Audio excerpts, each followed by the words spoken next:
옛날에 박조라는 사람이 있었습니다. 이 박조의 아내는 임씨였는데 며느리였던 이 임씨는 시어머니 전씨를 아주 지극정성으로 모시는 사람이었습니다. 며느리 된 도리를 다 할 때에 어느 날 이 박조가 벼슬을 받아서 서울로 상경하게 되었습니다. 그리고 임씨 혼자 남아서 시어머니를 모시게 되었는데 어느 날 밤에 집집마다 불이 나게 되었습니다. 그래서 사람들은 모두가 놀라고 그래서 스스로 소리 지르면서 불구덩이를 뛰쳐나왔습니다. 그런데 이 시어머니는 늙고 병들었기 때문에 혼자 힘으로 그 불구덩이를 뛰쳐나올 수 없었습니다. 그래서 임씨는 재빠르게 시어머니가 계신 곳으로 들어가서 시어머니를 들쳐 안았습니다. 그리고 시어머니와 함께 뜰 밖으로 나오려고 하던 때에 맹렬한 불꽃의 열화가 앞을 막게 되었습니다. 그래서 더 이상 진행하지 못하고 잠시 머뭇거리는 와중에 천정에서 떨어지는 불길들, 재들이 등에 떨어지게 되었습니다. 그 뜨거운 불길 속에서도 이 임씨는 시어머니를 안고 있는 손을 놓지 않았습니다. 그때에 이 임씨의 결기를 본 이 건장한 하인들이 마침 그것에 탐복해서 다시 불길 속으로 뛰어들어와서 그 두 사람을 모두 안전하게 모시고 나와서 그러한 참화를 면할 수 있었습니다. 그래서 세상 사람들이 이 임씨 며느리를 의로운 임씨 부인 이런 뜻으로 임의부라고 불렀습니다. 이 이야기는 1894년 박재혁이라는 사람이 쓴 해동속 소학이라는 책에 나오는 내용입니다. 이러한 효도 이야기를 들을 때에 여러분께서는 어떤 생각이 드십니까? 지금은 있지도 않고 또 찾아보기도 힘든 그러한 현실적이지 않은 효도의 장면이 아닌가? 까마득한 옛날 이야기, 그렇게 생각되지는 않습니다. 이렇게 까마득한 옛날 이야기로만 생각되어지는 이유는 지금 오늘날 현실에 많은 젊은 사람들이 더 이상 부모를 공경하는 것을 이처럼 생각하고 있지 않기 때문입니다.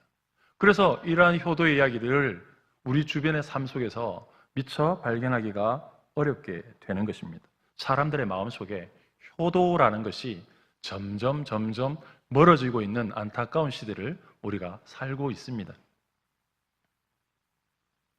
저는 오늘 말씀을 준비하면서 이 문제는 단순히 부모, 자식 간의 문제가 아니라 사회 전반의 문제라는 인식을 했습니다.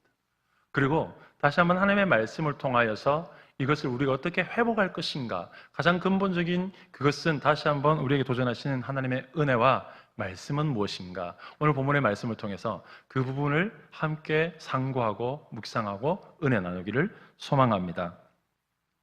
우리가 부모님을 대하는 태도에 있어서 오늘 본문에서 가장 중요하게 생각하고 말하고 있는 것은, 가장 먼저 말하고 있는 것은 조건 없는 공경의 태도를, 조건 없는 공경의 태도로 부모님을 공경하라고 하는 것입니다. 하나님은 내 부모를 공경하라라는 아주 단순하고 간단한 명령을 우리에게 주셨습니다. 무슨 말인가 하면, 우리가 우리 부모님을 공경할 때에 있어서 부모님께서 우리에게 어떻게 잘해주시거나 우리에게 능력이 있으신 부모님이시거나 또 우리를 실망시키지 않는 부모님이거나 이런 조건들을 하나도 달지 않으셨다는 것입니다. 그냥 내 부모를 공경하라, 아주 간단하게, 아주 심플하게 우리에게 명령하고 있다는 사실입니다. 생각해 보겠습니다. 만일 우리가 우리의 부모님이 지금보다 훨씬 능력도 많으시고 탁월하시고 부유하시고 또 우리에게 약속한 것들을 하나도 저버리시지 아니하시고 그런 분이시라면 우리는 자연스럽게 우리 부모님을 공경할까요? 내가 지금 부모님을 그래도 이 정도밖에 공경하지 않는 것은 부모님이 내게 해준 게 그 정도밖에 되지 않기 때문이다라고 혹시 생각한다면, 그렇다면 정말 부모님이 진짜 우리가 바라는 대로 모든 것을 다 해줄 수 있고 모든 것을 다 지켜주시고 또 실망시키지 않는 분이라면 정말 우리의 마음속에 자연스럽게 그 부모님을 공경하는 마음이 생겨날까요? 이것은 우리가 자주 빠지게 되는 함정입니다. 아, 부모님이 나에게 좀 더 잘해줬으면 나는 부모님을 공경할 거야 라고 생각하는 것은 우리가 너무 쉽게 당겨오는 핑곗거리 혹은 함정이라는 사실입니다. 혹시 그렇게 생각하지 않는 분이 계시다면 질문을 조금 다르게 바꿔서 질문해 보겠습니다. 하나님께서는 우리의 완전하신 아버지십니다. 그 어떤 분보다 탁월하시고 능력 많으시고 부유하시고 지혜로우시고 우리를 한 번도 실망시킨 적이 없으신 그야말로 아무것도 흠잡을 것 없는 완벽한 아버지가 되십니다. 믿으십니까? 그런데 그 하나님께서 우리에게 이렇게 완벽하신데 우리는 왜 그 하나님을 온전히 공경하지 못하고 있는 것일까요? 우리는 날마다 하나님을 공경하지 못하는 것에 대해서 늘 안타까움을 가지고 있지 않습니까? 우리에게 연약함이 있지 않습니까? 하나님은 그렇게 완벽하심에도 불구하고 하나님 그렇게 탁월하심에도 불구하고 하나님은 우리에게 그런 완전한 아버지가 되심에도 불구하고 우리는 그 하나님을 온전히 아버지로 공경하지 못하고 있습니다.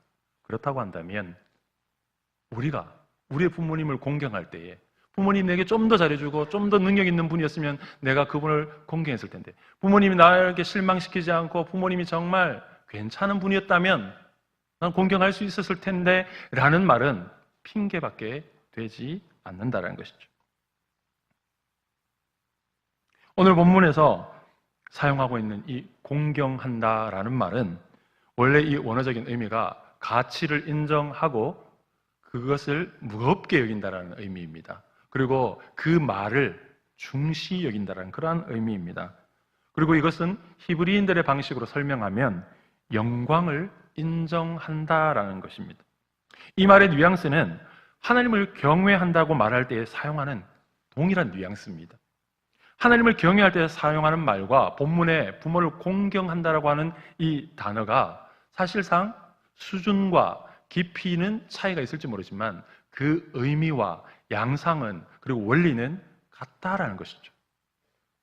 그래서 우리가 부모님을 공경하게 될 때에 우리가 부모님이 내게 해준 것이 없어서 아니면 부모님이 내게 실망을 주었기 때문에 자라면서 부모님에게 나에게 많은 상처를 줬기 때문에 나는 부모님을 공경할 수 없어라고 생각하는 것은 우리의 어리석은 생각, 우리가 잘 빠지게 되는 함정이라는 것이죠. 부모님이 공경받을 만한 모습이 없기 때문이라고 말하는 것은 더 이상 설득력이 없습니다. 그래서 우리가 부모님을 공경한다라는 것은 부모님의 어떠함에 전혀 좌우되는 것이 아닙니다. 부모님이 우리에게 종종 상처를 줄 수 있습니다. 또 우리는 그런 상처들을 알게 모르게 받고 자라왔고 때로는 원망하기도 하고 때로는 불평하는 마음들이 있었을 것입니다. 하지만 이런 부모님께서 우리에게 주시는 상처들은 그 부모님들께서 의도하시거나 혹은 우리를 괴롭게 하기 위해서 하시는 것이 아님을 우리는 알고 있습니다. 부모님이 우리에게 상처를 줄 때에 그 어느 부모가 자녀에게, 내 사랑하는 자녀에게 상처 주려고 또 아픔 주려고 그렇게 하는 부모가 어디 있겠습니까? 실망 주고 싶어 하는 부모가 어디 있겠습니까? 무엇이든지 해주고 싶은 것이 부모의 마음이고 무엇이든지 내가 할 수 있다면 무엇이라도 해서 해주겠다는 마음이 부모의 마음 아니겠습니까? 결혼을 해서 자식을 낳아 보니까 깨닫게 되는 것이 있습니다. 어린 시절 저는 부모님에 대한 원망이 참 많았던 것 같습니다. 부모님에 대한 또 불평도 참 많았던 것 같습니다. 우리 집은 왜 이렇게 가난할까? 또 우리 부모님은 왜 이런 것 하나 못 해줄까? 라는 불만과 원망도 있었습니다. 사실 하나님의 은혜 가운데 새롭게 거듭나면서 사실 이 모든 문제들은 해결되었습니다만 진실로 그 부모님의 마음을 느끼게 된 때는 아이를 보고 그 아이를 향한 아비의 마음을 가져보니까 깨닫게 되는 것은 왜 이런 것도 못 해주지? 라는 마음으로 우리는 상처받았다고 말하지만 그 이면에 부모님은 이런 것조차 해줄 수 없는 그 아픔이 부모님들에게 있다라는 사실을 예전에는 짐작 정도만 했는데 아버지가 된 후에는, 아들 낳고 본 후에는 그것을 실감하게 된 것이죠. 일본의 여류 작가 미우라 아야코가 쓴 빙점이라는 작품이 있습니다. 굉장히 유명한 일본 여류 작가인데, 이 빙점이라는 소설 마지막 부분에 보면 이런 내용이 있습니다. 주인공이 부모에게 상처받은 마음을 못 이겨서 생의 마지막을 하려고 극단적인 선택을 하려고 결심을 하게 됩니다. 그래서 눈 덮인 산을 올라가게 됩니다. 자신의 엄마가 첩이었다는 사실을 알게 되고 자기의 출생의 비밀이 그렇다는 사실을 알게 돼서 이것이 도저히 못 견디는 자신의 삶의 고통이어서 생을 마지막으로 결정하게 된 것이죠. 그렇게 올라가서 산 정상에 마침내 도착하게 되었습니다. 그리고 이제 그 산 밑으로 자신의 목숨을 던지려고 하던 찰나에 잠시 뒤를 돌아보았습니다. 뒤를 돌아보니까 그 새하얀 눈밭 위에 발자국이 있는데요, 자신의 발자국이었습니다. 그런데 그 자신의 발자국이 삐뚤빼뚤한 것이었습니다. 그때 생각을 했던 것입니다. 자기는 분명히 이 눈 덮인 산을 걸어올 때에 똑바로 걸어보려고, 삐뚤하게 걸을 생각이 전혀 없었고 곧게 걸어오려고 했고 곧게 걸어온다고 생각했던 것이죠. 그러나 돌아보니까 자신도 열심히 그렇게 살려고 했고 열심히 그렇게 걸어오려고 했지만 어쩔 수 없이 인간이기에, 연약하기에 삐뚤빼뚤한 발자국을 남길 수밖에 없다는 사실을 발견하게 된 것입니다. 그래서 그 부모님이, 그 어머니가 여전히 똑바로 살려고 했고 잘 살려고 했고 자녀에게 좋은 것을 물려주려고 했지만, 그러나 인생의 풍파 속에서 연약한 인간이 겪을 수밖에 없는 이 연약함을 겪었다라는 사실 깨닫게 된 것이죠. 이처럼 부모님이 우리에게 실망을 주거나 상처를 주는 것은 인간으로 사는 연약함 때문이고, 우리가 받는 상처보다 더 아픈 것이 사실은 부모의 마음입니다. 마찬가지로 자녀된 우리는 부모님의 마음을 속상하게 한 것을 혹시 다 기억하고 계십니까?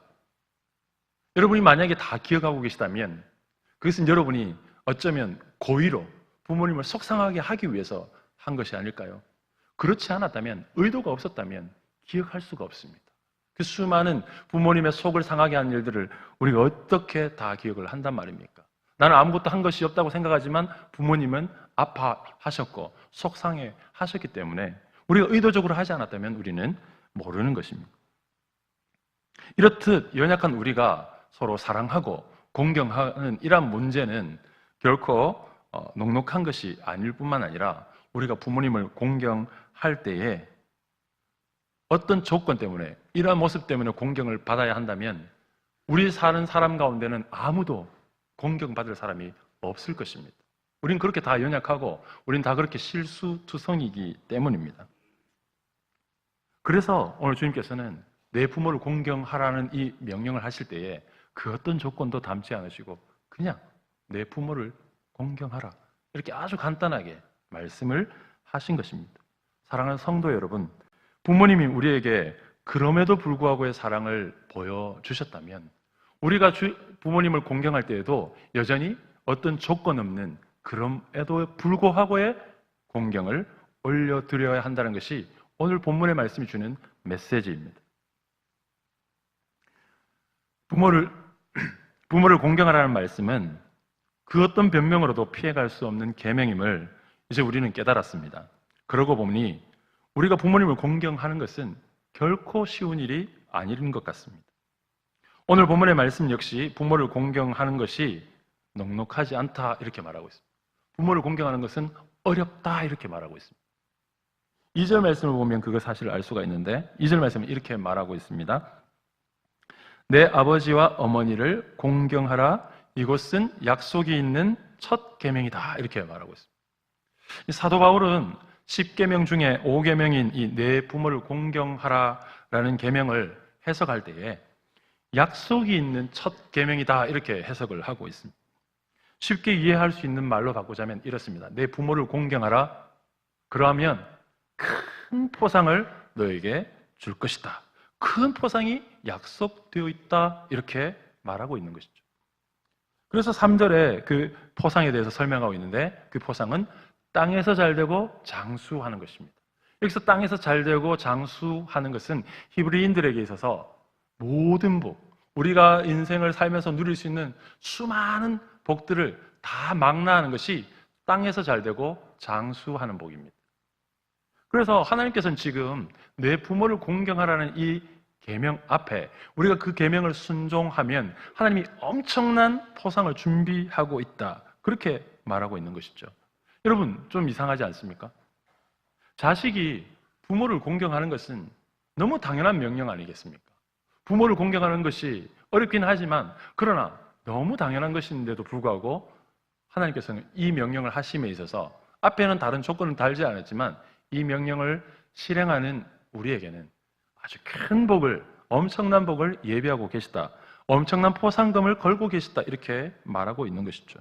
왜 그렇게 해야 될까요? 여러분, 우리가 어떤 일에 포상금을 걸 때에는 그 포상금의 크기에 따라서 가늠할 수 있는 것이 뭡니까?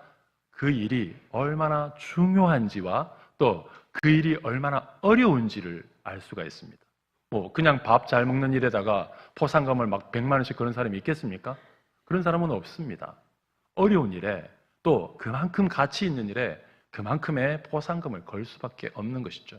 그래서 오늘 하나님의 말씀을 통해서 하나님이 이 계명에 이만큼의 세상에서 누릴 수 있는 최고의 복으로 포상을 걸고 계시는 것은 우리가 부모를 공경한다라는 것이 그만큼 중요하고 그만큼 어렵다라는 것을 말하고 있습니다.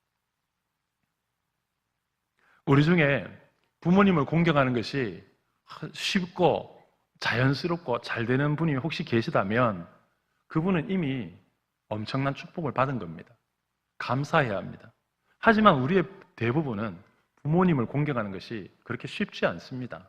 부모님을 제대로 공경한다는 것이 우리에게 매우 어려운 일입니다. 어쩌면 눈으로 볼 수 없는 하나님을 섬기고 공경하는 것보다 눈으로 매일 마주치는 부모를 공경하는 것이 더 어려울지도 모릅니다. 연약하고 실수투성이기 때문이겠죠.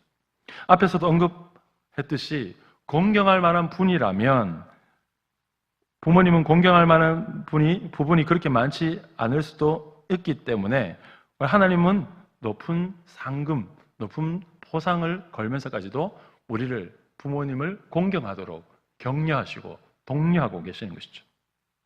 이렇듯 내 부모를 공경하라는 말씀은 연약한 우리가 너무나도 붙들기 어려운 말씀입니다.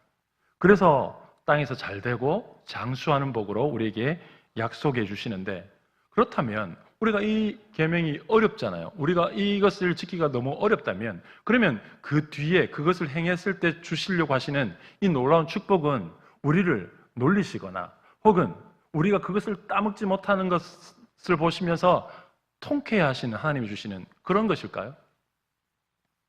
우리가 부모를 공경하는 것이 이렇게 어려서 늘 성공하지 못하고 공경하지 못하고 그래서 하나님이 약속한 엄청난 축복이 있음에도 불구하고 누리지 못한다면 하나님이 우리가 누리지 못할 축복을 그냥 그림의 떡처럼 보여주신 것일까요? 마치 이솝우화의 여우처럼 저 포도는 신포도일 거야. 그래서 내가 따먹어봤자 내가 띄어봤자 안 되니까 어차피 따먹어봤자 시니까 난 어차피 포기할 거야. 이렇게 스스로를 위로하는 그런 축복이 아닙니다. 사도 바울은 오늘 본문 말씀을 통해서 분명하게 그렇지 않다라고 말합니다. 바울은 부모를 공경할 수 있는 아주 중요한 단서를 오늘 본문에서 제공하고 있습니다. 그것은 바로 1절에서 있는 대로 주 안에서라는 말입니다. 사도 바울은 빌립보서 4장 13절에서 이렇게 말하고 있습니다. 모든 성도들이 모든 것을 할 수 있는 능력이 어디에 있다고 말하고 있습니까? 내게 능력 주시는 자 안에서 내가 모든 것을 할 수 있다 이렇게 말하고 있습니다. 사도 바울은 오늘 에베소서를 기록한 사도 바울은 언제나 모든 것을 할 수 있는 능력이 하나님으로부터 온다라는 믿음이 있었고 그런 고백이 있었습니다. 성도들에게도 마찬가지죠. 모든 것은 하나님이 주시는 능력으로 하는 것입니다. 그래서 우리가 부모를 공경할 수 없지만, 우리 힘으로는 안 되지만, 우리에게 너무 벅찬 것이지만, 그러나 절망하지 않는 것은 우리가 주 안에 있으면, 주의 은혜를 덧입으면, 주님의 능력을 덧입으면 부모를 공경할 수 있는 것입니다. 그래서 바울은 주 안에서 내 부모를 순종하고 공경하라 이렇게 말하는 것이죠. 오직 예수 그리스도의 십자가의 은혜로 하나님의 자녀가 된 우리에게 하나님은 완전한 아버지가 되시고 또 그분의 능력을 부어주십니다. 그래서 우리는 주 안에서 불가능해 보이는 이 내 부모를 공경하라는 명령을 능히 감당할 수 있게 되는 것입니다. 그리고 그 약속하신 축복을 누릴 수 있게 되는 것입니다. 못 누리는 것이 아니라, 도달하지 못하는 것이 아니라 하나님이 이러한 축복을 주실 수 있도록 은혜와 능력을 우리에게도 부어주신다는 것입니다. 우리 안에 들어와 있는 죄 때문에, 우리가 예수 안에 거하지 않으면 우리의 죄성 때문에 우리는 사랑에 무능한 존재들입니다. 그러나 예수 그리스도의 사랑으로 우리의 모든 죄가 소멸되고 또 그로 말미암아 그 안에 늘 거하는 사람은 그분의 사랑을 덧입고 그 힘으로 사랑하고 공경할 수가 있게 되는 것입니다. 십계명은 하나님의 백성이 지켜야 할 삶의 원리들을 명령한 계명입니다. 출애굽기 20장 그리고 신명기 5장에 이 십계명이 나오는데, 십계명은 모세를 통하여 두 돌판에 새겨두신 하나님의 계명이고 명령입니다. 그런데 이 십계명의 첫 번째가 어디입니까? 나 외에 다른 신을 내게 두지 말라입니다. 그러나 사실은 이 두 돌판에 이것보다 먼저 새겨진 것이 있습니다. 그것은 출애굽기 20장 2절에 있는 말씀이죠. 20장 3절이 나 외에니까 20장 2절에 이렇게 기록하고 있습니다. 나는 너를 애굽 땅 종되었던 집에서 인도하여 낸 내 하나님 여호와니라. 무슨 말입니까? 계명을 주시기 전에 먼저 하나님의 은혜가 있었다는 것이죠. 먼저 하나님이 한량없는, 값없는, 조건 없는 은혜를 우리가 이미 받았기에 그 사랑함으로, 그 감격함으로 이 계명들을 지킬 수가 있는 것입니다. 마찬가지로 내 부모를 공경하라는 명령은 우리가 이미 태어나고 생명을 받았기 때문에, 그 은혜를 이미 받았기 때문에 부모를 공경하라는 말이 우리에게 짐이나 무거운 것이 아니라 하나님의 은혜의 계명이 되는 것입니다.